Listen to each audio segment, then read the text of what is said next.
ইরানের ক্ষেপণাস্ত্র হামলায় যুক্তরাষ্ট্রের 4 দিনে 200 কোটি টাকা ধ্বংসস্তূপে পরিণত হয়েছে তাদের। আলহামদুলিল্লাহ। আরো বেশিও ধ্বংস হওয়ার দরকার ছিল। 200 কোটি টাকা অনেক কম হয়ে গেছে।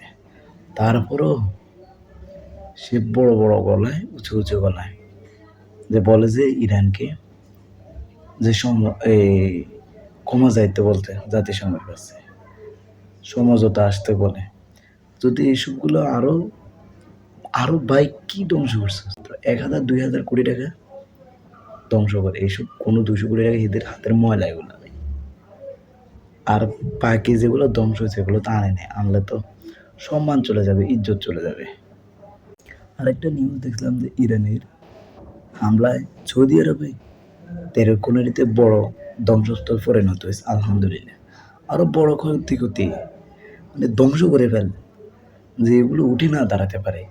এগুলা টাকার গরমে, এগুলো টাকার পাহাড়ে একমাত্র নবী করিম সাল্লাল্লাহু আলাইহি সাল্লামের রওজা মদিনার কারণে ইরানে বেশি হামলা করতেছে না। না হলে এদেরকে পরিণতি হইতো ইসরায়েলের থেকে সবচেয়ে ভয়ঙ্কর। আর এত নিকৃষ্ট দেশ যারা কিনা হাতে ছুরি ভরে আর টেম্পুর পেছনে দৌড়াইতে থাকে।